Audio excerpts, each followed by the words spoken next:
ជំរាបសួរពុកម៉ែបងប្អូនជាទីគោរពស្រឡាញ់រាប់អានទាំងអស់គ្នាបងប្អូនប្រកាសជានៅចាំហើយនឹងបងប្អូនមួយចំនួនស្គាល់ហើយម្ចាស់បទទំនួញប្រែតគឺលោកតាពេជ្រសុខាម្ចាស់បទទំនួញប្រែតគឺគាត់បានទទួលមរណភាពអស់រយៈពេលជាច្រើនឆ្នាំកន្លងទៅហើយប៉ុន្តែបើយោងទៅតាមការអះអាងរបស់គ្រួសារបើយោងទៅតាមការអះអាងរបស់ស្ត្រីជាប្រពន្ធបាននិយាយឲ្យដឹងថាស្វាមីរបស់គាត់គឺមិនទាន់បានទៅចាប់កំណើតនោះទេព្រលឹងរបស់ប្តីគាត់នៅវល់ចាំថែរក្សានិងច្រៀងចាប់បីថ្វាយឲ្យបារមីប្រាសាទមានជ័យបារមីទូអណ្ដែនបងប្អូនប្រកាសជាធ្លាប់បានស្ដាប់នៅបទទំនួញប្រែតហើយបទនេះតែងតែចាក់ជារៀងរាល់រដូវបុណ្យភ្ជុំបិណ្ឌចំណែកឯបទទំនួញប្រែតនេះត្រូវបានចាក់ផ្សាយនៅតាមរលកធាតុអាកាសរបស់វិទ្យុជាតិចាប់តាំងពីអំឡុងពាក់កណ្ដាលទសវត្សរ៍ទី90មកម្លេះហើយបទស្មូតមួយនេះបានចាក់ផ្សាយចាប់ពីថ្ងៃកាន់បិណ្ឌទី1រហូតដល់ថ្ងៃភ្ជុំបិណ្ឌរីឯម្ចាស់បទនេះគឺលោកតាពេជ្រសុខាបានទទួលមរណភាពអស់រយៈពេលជាច្រើនឆ្នាំទៅហើយភរិយារបស់លោកតាពេជ្រសុខាបាននិយាយរៀបរាប់ថាស្វាមីរបស់គាត់មិនទាន់ទៅចាប់កំណើតនៅទីណានោះទេគឺប្រលឹងរបស់គាត់នៅតែវល់នៅចាំថែរក្សានិងលេងចាប់បីថ្វាយឲ្យបារមីប្រាសាទមានជ័យបារមីទូអណ្ដែនលោកតាពេជ្រសុខាគឺជាម្ចាស់បទទំនួញប្រែតបានកើតនៅក្នុងគ្រួសារកសិករមួយជាអ្នករស់នៅក្នុងភូមិហែមសំណាញ់ឃុំមើលតុងស្រុកមើលតុងខេត្តស្វាយរៀងដែលមានឪពុកឈ្មោះថាអាំងវ៉ននិងម្ដាយឈ្មោះថាម៉ាក់ខៃហើយលោកតាពេជ្រសុខាមានបងប្អូនបង្កើតចំនួន7នាក់ក្រោយថ្ងៃរំដោះ7មករាឆ្នាំ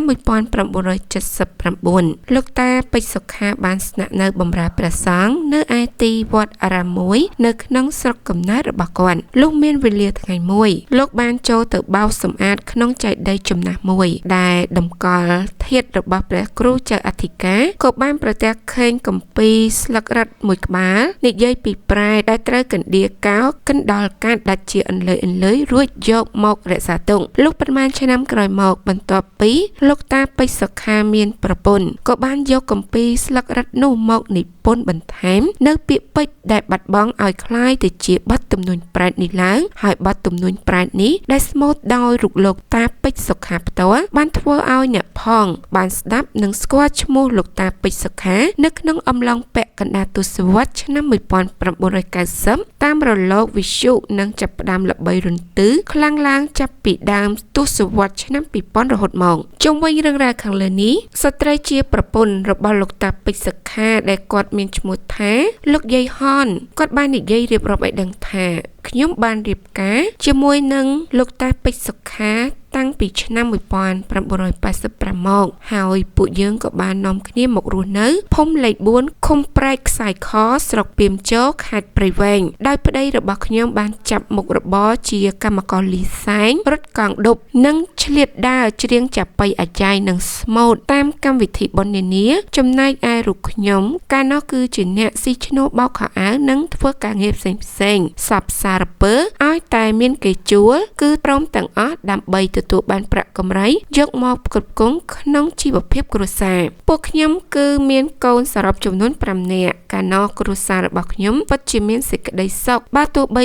ជាស្ថិតនៅក្នុងជីវភាពខ្សត់ខ្សោយបន្តិចក៏ដោយលុះឈានចូលដល់វ័យ50ឆ្នាំស្រាប់តែប្តីរបស់ខ្ញុំចាប់ផ្ដើមមានរោគជំងឺទឹកនោមផ្អែមនិងជំងឺលើសឈាមធ្វើឲ្យប្តីរបស់ខ្ញុំងងឹតភ្នែកហើយបានដួលស្លាប់មួយចំហៀងខ្លួនមិនយូរប៉ុន្មានប្តីខ្ញុំក៏បានលាចាកលោកនៅក្នុងអាយុ55ឆ្នាំនៅក្នុងមន្ទីរពេទ្យកាល់ម៉ែតកាលពីឆ្នាំ2010លោកយាយហនបានរំលឹកនៅអនុស្សាវរីយ៍ដ៏កំសត់កំរជាមួយនឹងលោកតាពេជ្រសុខាថាកាលប្តីខ្ញុំគាត់នៅមានជីវិតប្តីរបស់ខ្ញុំគាត់គឺជាមនុស្សម្នាក់ដែលមានការតស៊ូនិងអំណត់អត់ធ្មត់ខ្លាំងណាស់កិច្ចការងារអ្វីក៏ប្តីខ្ញុំធ្វើដែរមិនប្រកាន់នោះទេឲ្យតែបានប្រាក់ដោយសុចរិតដើម្បីយកមកចិញ្ចឹមប្រពន្ធកូនហើយប្តីខ្ញុំគាត់គឺជាមនុស្សស្លូតបូតខ្លាំងណាស់មិនដែលមានទំនាស់ជាមួយនឹងនរណាឡើយបើទោះបីជាអ្នកជិតខាងបានរំលោភយកដីរបស់គាត់ស្ទើរតែទាំងអស់ក៏ប្តីខ្ញុំគាត់មិនតតាំងនឹងគេដែរដោយសារតែ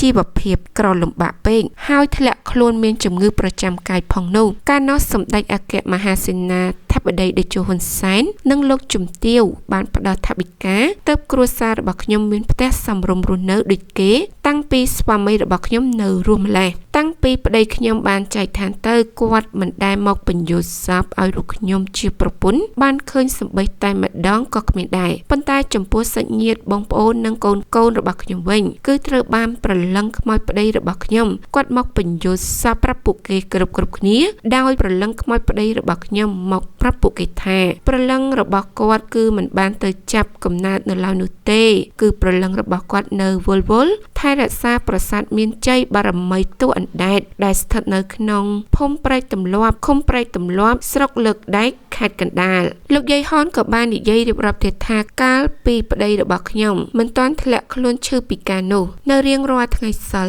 ប្តីរបស់ខ្ញុំគាត់តែងតែទៅប្រាសាទមានជ័យបារមីតួអណ្ដែតនោះដើម្បីច្រៀងចាប់បៃដងវែងថ្វាយដល់បារមីអស់លោកមេតមនិងវត្ថុស័ក្តិសិទ្ធិនៅទីនោះមិនដែលអខាននោះទេរាល់ពេលដែលប្តីខ្ញុំទៅច្រៀងចាប់បៃថ្វាយដល់បារមីប្រាសាទមានជ័យបារមីតួអណ្ដែតនោះជារៀងរាល់សិលគាត់មិនដែលគិតរឿងប្រាក់កាក់នោះទេបើគេឲ្យលុយគាត់ក៏គាត់ទទួលតែបើឲ្យគាត់ទៅទានោះគឺគាត់មិនទាទេហើយប្តីខ្ញុំតែងតែទៅច្រៀងថ្វាយឲ្យបារមីប្រាសាទមានជ័យបារមីតួអណ្ដែតនោះជារៀងរាល់សិលពុំដែលអខានឡើយហើយកាលនោះបើមានប្រាក់គាត់ជិះម៉ូតូដប់ប៉ុន្តែបើគាត់អត់មានប្រាក់វិញគាត់សុខចិត្តដើរទៅច្រៀងនៅក្នុងចម្ងាយដីប្រមាណជាង2គីឡូម៉ែត្រពីកំពង់ចម្លងសាឡាងអ្នកលឿងត្រើយខាងលិចរហូតទៅដល់ភូមិព្រែកទម្លាប់ឃុំព្រែកទម្លាប់ស្រុកលឹកដែកខេត្តកណ្ដាលនោះលោកយាយហនគាត់បាននិយាយទៀតថាកាលប្តីរបស់ខ្ញុំនៅរស់ប្តីខ្ញុំគាត់តែងតែនិយាយថា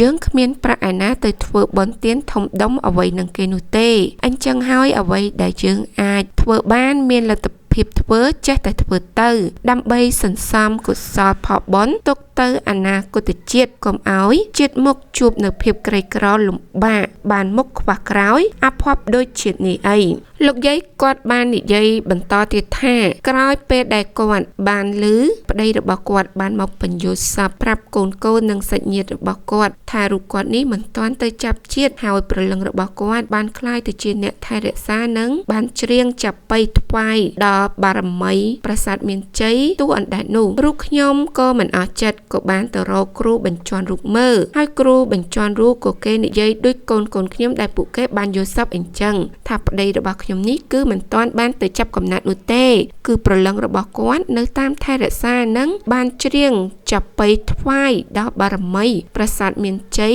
បារមីតួអណ្ដែតនេះនៅឡើយនោះទេហើយដូច្នេះហើយទើបបានជាខ្ញុំនិងកូនឧស្សាហ៍នាំគ្នាចេញចូលនៅទីវត្តប្រាសាទមានជ័យបារមីតួអណ្ដែតនោះដើម្បីឧទ្ទិសកុសលបញ្ជូនទៅដល់វិញ្ញាណក្ខន្ធឲ្យប្តីរបស់ខ្ញុំឆាប់ឲ្យគាត់បានទៅចាប់កំណើតជាថ្មីបើយោងទៅតាមការលើកឡើងរបស់លោកតាសារីកាលនោះគាត់គឺជាមេឃុំនៅព្រែកទម្លាប់ស្រុកលឹកដែកខេត្តកណ្ដាលនេះលោកតាសារីគាត់មានប្រសាសន៍ឲ្យដឹងថាលោកពេជ្រសុខាដែលជាម្ចាស់បាត់ទំនួញប្រែតជាមនុស្សដែលមានចិត្តល្អនិងស្លូតបូតទៀងត្រង់ណាស់កាលពីគាត់នៅមានជីវិតមិនទាន់ធ្លាក់ខ្លួនឈឺនោះឲ្យតែជារៀងរាល់ថ្ងៃសិលនិងបន្ទានម្ដងនៅប្រាសាទមានជ័យបារមីតួអណ្ដែតនេះរូបគាត់តែងតែឃើញលោកតាពេជ្រសុខាមកច្រៀងចាប់បៃថ្វាយឲ្យបារមីប្រាសាទមានជ័យតួអណ្ដែតនេះមិនដែលខកខានទេទោះបីជាពេលខ្លះលោកទទួលបានប្រាក់ឬក៏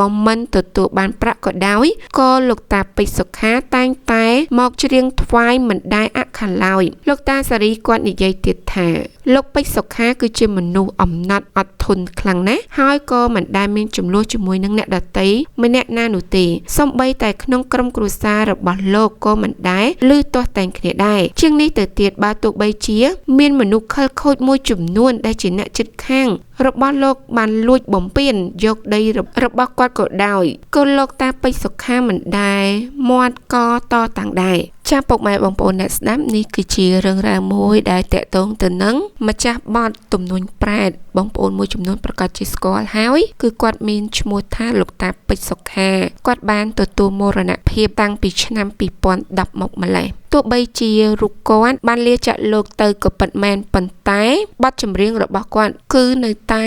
ដក់ជាប់នៅក្នុងអារម្មណ៍របស់បងប្អូនប្រជាពលរដ្ឋខ្មែរគ្រប់រូបហើយឲ្យតែឮបទស្មូតទំនួញប្រេតនេះបងប្អូនប្រជាពលរដ្ឋខ្មែរតែងតែនឹកឃើញទៅដល់លោកតាពេជ្រសុខាហើយបទទំនួញប្រេតនេះគឺភាគច្រើនគេចាក់ផ្សាយនៅរដូវកាន់បិណ្ឌពីថ្ងៃទី1រហូតដល់ភ្ជុំបិណ្ឌឲ្យតែដល់រដូវភ្ជុំបិណ្ឌតែងតែឮបទទំនួញប្រេតនេះចាក់នៅតាមទីវត្តអារាមហើយបើយើងទៅតាមការអះអាងរបស់លោកយាយហនដែលត្រូវជាប្រពន្ធរបស់លោកតាពេជ្រសុខាបាននិយាយលើកឡើងថាប្តីរបស់គាត់គឺមិនទាន់បានទៅចាប់កំណើតជាថ្មីនោះទេហើយព្រលឹងរបស់គាត់ពេលនេះគឺនៅចាំថែរក្សានិងលេងចាប៉ីថ្វាយដល់បារមីប្រាសាទមានជ័យតួអណ្ដែតដែលស្ថិតនៅក្នុងភូមិព្រែកទម្លាប់ឃុំព្រែកទម្លាប់ស្រុកលើកដែកខេត្តកណ្ដាលដោយពេលខ្លះគាត់អត់មានលុយជិះម៉ូតូឌុបគឺគាត់សុខចិត្តដើរពីផ្ទះរបស់គាត់ដែលមានចម្ងាយប្រមាណជាង2គីឡូម៉ែត្រដើម្បីទៅច្រៀងថ្វាយឲ្យប្រាសាទមានជ័យបារមីតួអណ្ដែតមិនដែលអាក់ខានឡើយចាស់ពុកម៉ែបងប្អូនសម្រាប់រឿងរ៉ាវខាងលើនេះគឺមានតែប៉ុណ្្នឹងទេអរគុណដល់ពុកម៉ែបងប្អូនដែលបានស្ដាប់តាំងពីដើមរហូតដល់ចប់ជួបជាមួយនឹងខ្ញុំនៅរឿងរ៉ាវក្រោយៗបន្តទៀត